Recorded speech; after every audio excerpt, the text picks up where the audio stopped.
But I'm glad I've got the believers here today. So hopefully you'll find some inspiration here today. To get the most out of today, a couple more notes. Number one, be thankful. It's a good way to capture the most of a day like this. Be thankful for what you already have.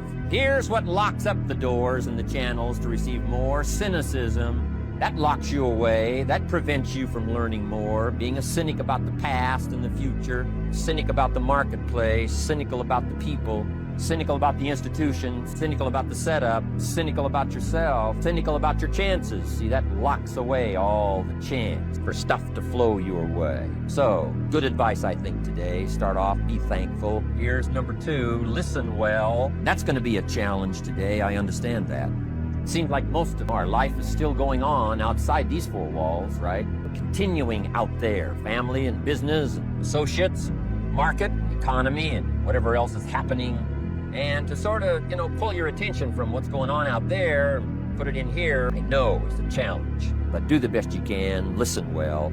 Here's the last one, take good notes. Be a good student today, take some good notes. I've not come to entertain you. And I want this investment I'm making here today to pay off. And one of the ways it can pay off for me is for you to take good notes and then go away and use whatever makes sense. Because what I feast on coming back around is the stories out of this audience today. Sure enough, somebody's gonna, by phone, by letter, by personal contact, walk up to me and say, the things you shared that day got me thinking. And I started making some changes, and let me tell you what's happened to my business, what's happened to my sales career, let me tell you what's happened to my relationship with my family. See, that'll make it worth it for me. Return, something you can't buy with money. Somebody says, thank you for touching my life and taking the time to make the investment. And that's what I'm all about. Don't be a follower, be a student. Take advice, but not orders. Take information, but don't let somebody order your life. Make sure what you do is the product of your own conclusion. Excellent note to make. Make sure what you do is the product of your own conclusion. If it makes you wonder, if it makes you think, then it's valuable. Then, when you go take action, make sure that the action is not what somebody told you to do. Make sure the action is the product of your own conclusion. Simple guidelines telling you the learning process can be speedy, swift, powerful. Your learning curve can go up, and then applying it to your business, your life, your family, conversations, equities of all kinds. Let's get started. Number one is philosophy, the major determining factor in how your life works out. You gotta think, gotta use your mind, gotta process ideas. This whole process over a lifetime, starting way back here when we were children, schools that we've attended, our parents, our experiences, all this stuff helps to develop our philosophy. Each person's personal philosophy is the major factor in how your life works out. Now, I used to think it was circumstances that ordered my life.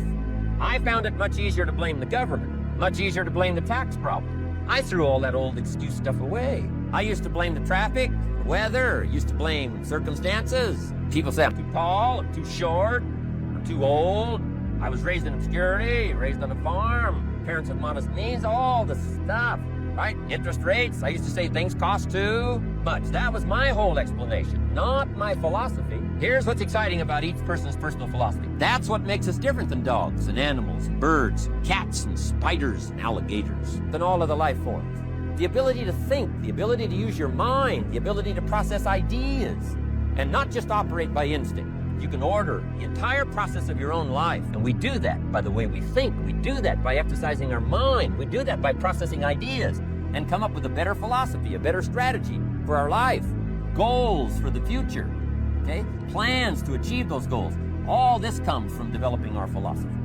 How do you turn all this stuff that's available here into equity and promise and lifestyle and dreams and future possibilities? Is it possible to take some of each of all the stuff that's available and turn it into value and turn it into nourishment, turn it into something spectacular and unique that no other life form can do? And the answer is yes. Think, use your mind, come up with ideas, and strengthen your philosophy. Processing information, what to do with all that, and turn it into equity and value. That is the major challenge of life. That's what this seminar is for today. When it comes to seed and soil and rain and sunshine and seasons and the miracle of life, that's all you got. Guess what I had to do at age 25 in order to change my own future? I had to change my mind. I had to change my thinking. I had to change my philosophy. I was messed up on what was causing my problem. Once I got that straightened out, that all the stuff I blamed, the government, taxes, marketplace, the economy, and things cost too much, negative relatives, cynical neighbors. Once I got rid of that and started going for where the real problem was, which was me, I'm telling you, my life exploded into change. My bank account changed immediately. My income changed immediately. My whole life took on a whole new look and color immediately. And the early results I got from making these philosophical changes tasted so good, I've never stopped the process from that day until now. Your whole life can start to change from today on. You don't have to wait till tomorrow. You don't have to wait till next month. You don't have to wait till spring. You don't have to wait till 93. You can start this whole process immediately.